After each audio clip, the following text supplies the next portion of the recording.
ఒకనాటి మాట. ఒక చెట్టు తొర్రలో కంపిజాలము అనే పక్షి ఉంటుంది.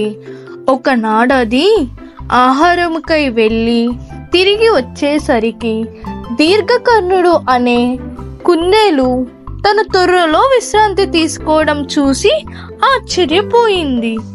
కంపిజాలం దానిని బయటకు పంపాలని ప్రయత్నించింది. లాభం లేకపోయింది. కుందేలు అది తన సొంత ఇల్లు అయినట్లు విశ్రాంతిగానే ఉండిపోయింది.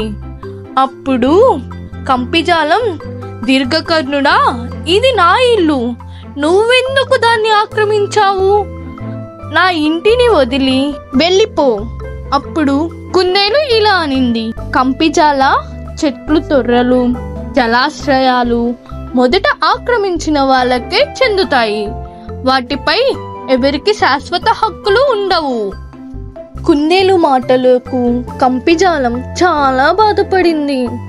తనకు చాలా ఏళ్ల బట్టి ఆ తొర్రలోనే ఉంటున్నట్లు నచ్చ చెప్పాలని చూసింది.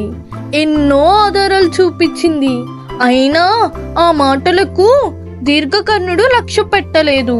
చివరిగా ఇలా అనింది, ఇది నా ఇల్లు, నువ్వు నమ్మలేకపోతే ఇక్కడ దగ్గరలో దధికర్ణుడు అనే పిల్లి ఉంది.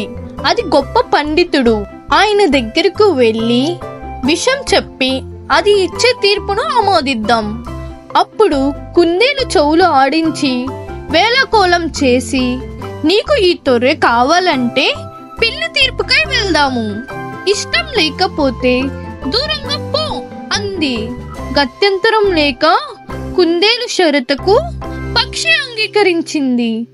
రెండూ కలిసి పిల్లి దగ్గరకు వెళ్లి అభినందనలు తెలిపాయి.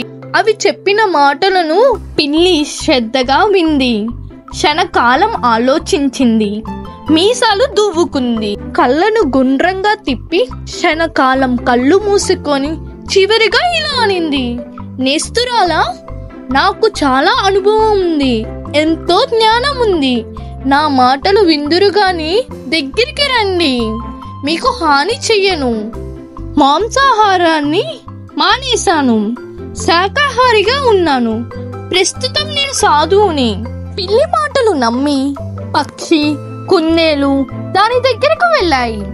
అప్పుడు పిల్లి మరలా ఇలా అంది, స్నేహితులారా, శరీరం శాశ్వతం కాదు.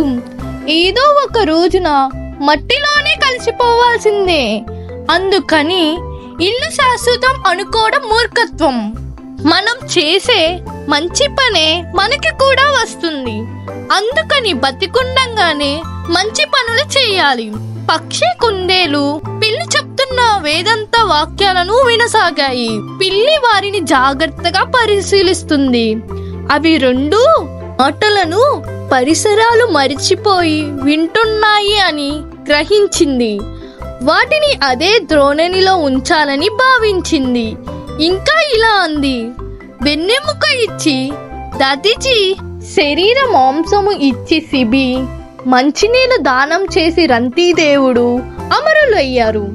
అందుచేత ఎవరైనా సరే తమ దగ్గర ఉన్నదాన్ని ఇచ్చి జీవితాన్ని సార్థకత్వం చేసుకోవాలి.